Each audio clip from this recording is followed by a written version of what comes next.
परम आदरणीय जूना अखाड़ा महामंडलेश्वर स्वामी अवधानंद जी ने झुंझुनू की धरा पर और मेरे निज निवास पे आके जो मुझे आशीर्वाद दिया, उससे मैं बहुत ही गौरवान्वित महसूस कर रहा हूँ। 2018 में कुछ ऐसा भ्रम फैलाया जा रहा था, उस भ्रम को दूर करने के लिए मैंने यहाँ आवास बनाया है। मैं यहाँ का मतदाता भी बन चुका हूँ, यही मेरा वार्ड है। मैं अत्यंत आह्लादित हूँ यह अनुभव करते हुए कि मैं झुंझुनू में हूँ। सच में भारत की आत्मा देखनी हो तो गाँव में बसती है। संकल्पित हो तो हर दिन, हर पल, हर मुहूर्त बड़ा और उसमें अंदर की आंखें खोली जा सकती हैं। अब इनोवेटिव तरीके से रीट्स मेंस LDC CET की करें तैयारी फ्लीकी एजुकेशन के साथ। ऑनलाइन लाइव क्लास और रिकॉर्डेड क्लास के लिए डाउनलोड करें Fleeky app. Offline centre Gopalpura bypass Jaipur.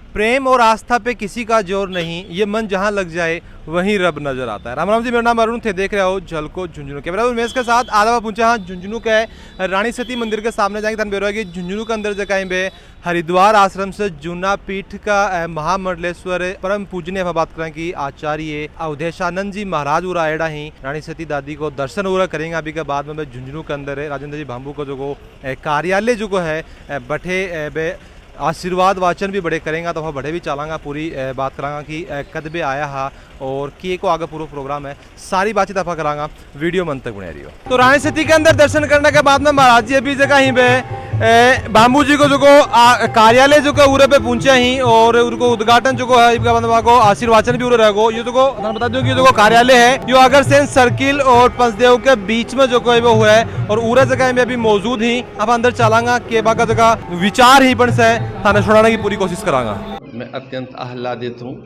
यह अनुभव करते हुए कि मैं झुंझुनू में हूँ। रानी सती दादी का यहाँ जीवंत जागृत तीर्थ और गांव-गांव में अनुपम उदात्त भाव, एक अद्भुत संस्कार जहाँ वृद्धों का सम्मान होता है, यहाँ परिजन पुरजन बंधु बांधव आत्मीयजन अपने आत्मा के हिस्से माने जाते हैं, जहाँ के खेत खलिहानों में श्रम और साधना है। सच में भारत की आत्मा देखनी हो तो गांव में बसती है। राजस्थान भारत की संस्कृति और संस्कारों को सहेज कर रखने के लिए एक ऐसा प्रदेश है जहां से अनेक संदेश गए, अनेक व्यापारी गए हैं। आज भी पूरे भारत की समृद्धि में शेखावाटी का बड़ा योगदान है। एक बड़ी भूमिका है शेखावाटी के उद्योग की अथवा यहाँ के व्यापारिक संस्कारों की, वाणिज्य संस्कारों की। मैं आदरणीय राजेंद्र भांबू जी के द्वारा आयोजित एक आध्यात्मिक महोत्सव में आया हूँ और मैं यह अनुभव कर रहा हूँ कि यहाँ एक दिव्यता है, परस्पर प्रेम है, एकता है, समन्वय है, सौहार्द है और यही हम भारतीयों की विशेषता है।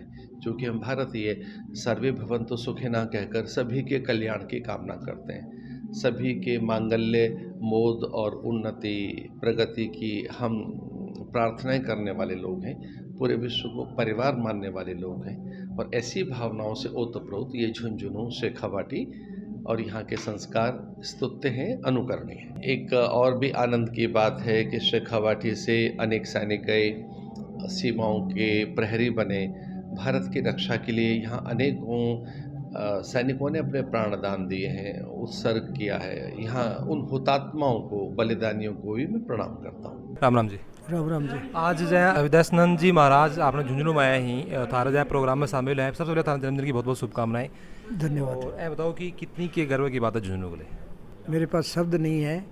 परम आदरणीय जूना अखाड़ा महामंडलेश्वर स्वामी अवधानंद जी ने झुंझुनू की धरा पर और मेरे निज निवास पे आके जो मुझे आशीर्वाद दिया, उससे मैं बहुत ही गौरवान्वित महसूस कर रहा हूँ और अपने आप को धन्य महसूस कर रहा हूँ। और मेरे साथ ही पूरी ये झुंझुनू की जनता भी गुरु जी के आशीर्वाद से बहुत प्रफुल्लित है और बहुत ही अच्छा महसूस कर रहे हैं सारे लोग। एक चीज़ बताओ कि जहाँ झुंझुनू के अंदर शहर के अंदर ही कार्यालय बनाने के पीछे को के कारण के? मैं पिछली बार 2018 में जो विधानसभा प्रत्याशी बना था, हालांकि मैं यहीं का रहने वाला था, मेरा गांव बहुत पास में है और मेरे पिताजी यहाँ किसान वर्ग से आते थे और सेना में नौकरी करके यहाँ पंचायती राज में 3 बार सरपंच रहे और मैं भी यहाँ ही रहा। लेकिन चिड़ाव पंचायत समिति से मैं 95 में, 2000 में, 2010 में पंचायत में सदस्य और उप प्रधान रहा। 15 में मेरी धर्मपत्नी यहाँ से जिला परिषद मेंबर थी। लेकिन चुनाव के दौरान कई मेरे साथीगण कहते थे कि ये बारी है, तो मैंने इस जो भ्रम था, हालांकि पहले भी हम यहीं के थे और पंचायती राज में इतनी बार प्रतिनिधित्व करना है वो अपने आप में धरती से जुड़ा हुआ माना जाता है। लेकिन कुछ लोग थे और कुछ प्रतिस्पर्धा होती है तो उसमें कुछ ऐसी चीज़ें चलती भी है। इसलिए मेरे को 2018 में इतना कम समय था कि मैं लोगों को इस चीज़ से वाकिफ़ नहीं कर सका कि मैं यहीं को हूँ। 1995 में इंदिरा नगर में हमारा आवास था। उसके अलावा हमारे 3 यहाँ व्यापारिक संस्थान हैं। मेरे 5 भाई 2 बहन, सभी के यहाँ हम लोग ससुराल हैं और सब हम यहीं रहते हैं। लेकिन फिर भी 2018 में कुछ ऐसा भ्रम फैलाया जा रहा था। उस भ्रम को दूर करने के लिए मैंने यहाँ ये आवास बनाया है। ये मेरा निज निवास है। मैं 4 साल से यहाँ सक्रिय हूँ और आगे भी मैं सक्रिय रहूँगा। और जिस तरह से जनता ने आज मुझे स्नेह और आशीर्वाद दिया है, ये शुभ संकेत है और मेरे को नई ऊर्जा का उन्होंने संचरण किया है। मैं आगे भी ये ऊर्जा बनी रहे और मेरा स्नेह रहे, इसके लिए मैं भरसक प्रयास करूँगा जुड़ने के लिए। इसके अलावा मैं यहाँ का मतदाता भी बन चुका हूँ। यही मेरा वार्ड है।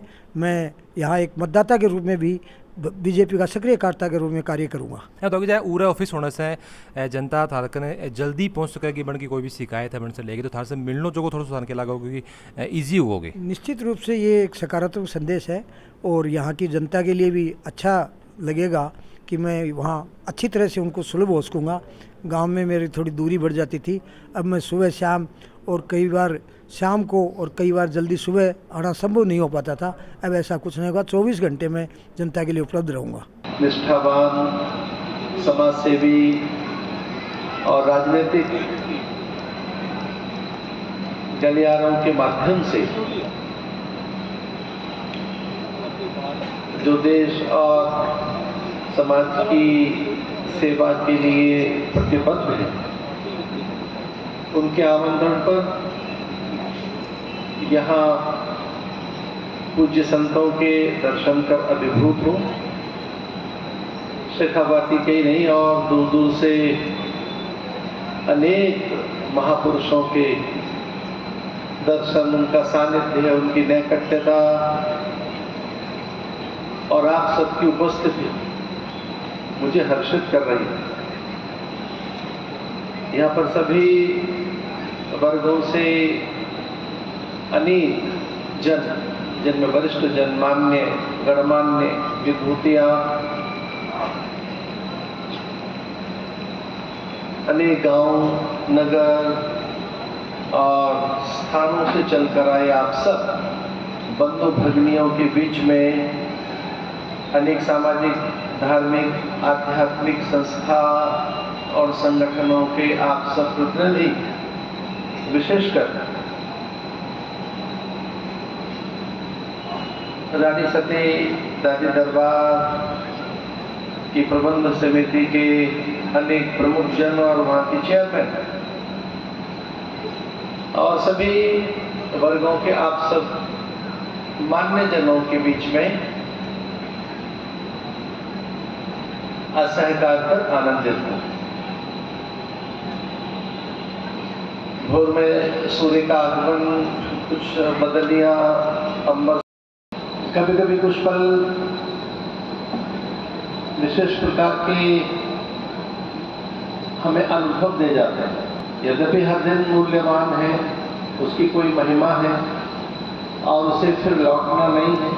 हर दिन और हर काल में और उस काल के प्रत्येक खंड अथवा प्रत्येक पल में बड़ी संभावनाएं जीवन, क्योंकि जीवन स्वयं में अनंत संभावनाओं का नाम है।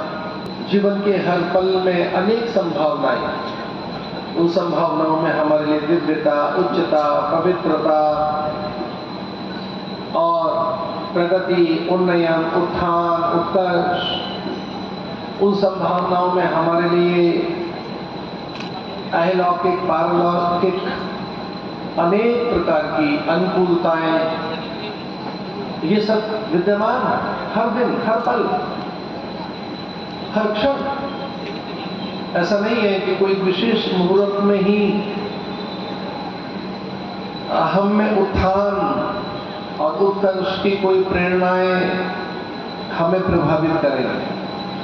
हाँ, ये सच है कि हम भारतीय संस्कृति के उपासक मुहूर्त और उसकी विशिष्टता महत्वता का आदर करने वाले प्राणी हैं।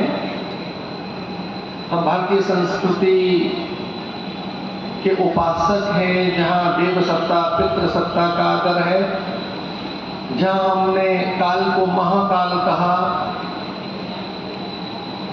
लेकिन महाकाल और काल भी हर पल हमारे लिए बड़ा भाग्य लेकर प्रस्तुत है।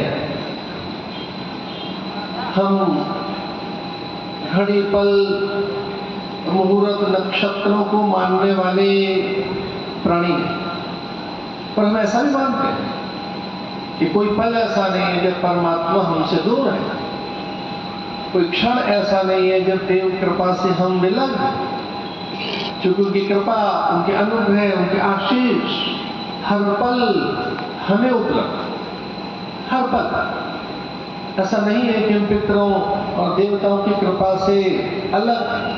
श्राद्ध काल में हो सकता है हमारे पितृ आशीष देने के लिए और धरती के निकट आते हो। वह प्राण पवन अम्बर अग्नि जलवायु निहारिता नक्षत्र अन्न औषधि हमारे द्वारा दिए गए अर्घ्य अंजुरी और हमारे प्रणाम स्वीकार कर अधिक हर्षित होते हो। लेकिन एक भी पल ऐसा नहीं है कि जब हम अच्छा नहीं कर सकते और किसी बड़े आने वाले दिन में हमसे कुछ अच्छा होगा। पर अगर हम संकल्पित हो तो हर दिन, हर पल, हर मुहूर्त बड़ा है और उसमें अंदर की आंखें खोली जा सकती हैं। विमूढ़ा नाम पश्यन्ति ज्ञान चक्षुषः। ज्ञान चक्षु अथवा प्रज्ञा चक्षु अथवा अंदर की आंखें या हमारे मन की आंखें अथवा हमारे हृदय के नेत्र कभी भी खुल सकते हैं। क्योंकि नेत्रों की भी जब चर्चा हुई तो ये चर्म चक्षु ही हमारे नेत्र नहीं है, ये केवल जो दिखती है यही आंखें हमारी नहीं है, हमारी आंखें मन की भी। कई बार कुछ घटनाएं हमें झकझोरती हैं, जीवन के सत्य और उसकी वास्तविकताओं का बोध कराती हैं, जीवन की नश्वरता, क्षणभंगुरता अथवा यहाँ की असारता का जब बोध कराती है तो हमारी मन की भी आंखें खुलती हैं कि जो हम सब देख रहे हैं वो उतना सच नहीं है। कभी कभी हमारे बौद्धिक नेत्र भी खुलते हैं, जिसे हम प्रज्ञा चक्षु कह सकते हैं, जिसमें हम सत्य को अनुभूत कर पाते हैं, जिसमें हमें यथार्थ का बोध होता है। और कभी कभी हमारे आत्मनेत्र ओम त्र्यंबकम यजामहे सुगंधिम पुष्टिवर्धनम उर्वारुकमेव बन्धनान् मृत्युर्मुक्ष्यमामृता। उर्वा कहते हैं खरबूजे, उर्वारुकमेव बन्धनान्। इसमें उर्वा जो शब्द आया है वो जैसे खरबूजा डाल से पककर अलग हो जाता है और फिर उसका बेल से अलग संबंध हो जाता है, वो विलग हो गया, उसका संबंध विच्छेद हो गया पक जाने के बाद। उर्वा रुकमेव बन्धनान् मृत्युर्मुक्ष्यमामृता। कभी कभी देव कृपा से हमारे अंतर के चक्षु खुलते हैं और फिर वैसा होता है उर्वा रुकमेव बन्धनान्। फिर हम किसी बंधन में नहीं रहते, हम फिर किसी आसक्ति, जड़ता, अहमता, ममता में नहीं रहते और फिर हमारी आंखें खुल जाती है उर्वा रुकमेव बन्धनान्। फिर मृत्यु से भी विलग हम हो जाते हैं, हम मृत्यु को भी देख सकते हैं कि क्या मिट रहा है। फिर ऐसी सामर्थ्य हमें प्राप्त होती है देव कृपा से। ओम त्र्यंबकम यजामहे, हम फिर उस नेत्र को भी जागृत कर लेते हैं जो मृत्यु को देख सकता है, जो देख सकता है कि क्या मृत है, नश्वर है, क्षणभंगुर है, क्या है जो पल पल मिटता है। और वो संभावनाएं हर पल है, हर पल है, हर दिन है वो संभावनाएं। क्रोध क्यों आता है, हम क्यों आवेशित उत्तेजित होते हैं, हमें व्यग्रता, व्याकुलता और ये क्यों अचानक एक हमारे भीतर हिंसा की भावना आती है। तो कभी आंखें खोलकर देखें हम, तो हम देख सकते हैं कि कामनाओं की पूर्ति के अभाव के कारण हम में क्रोध आता, अज्ञानता के कारण बहुत सी विपत्तियां हमारे द्वार पर खड़ी रहती है।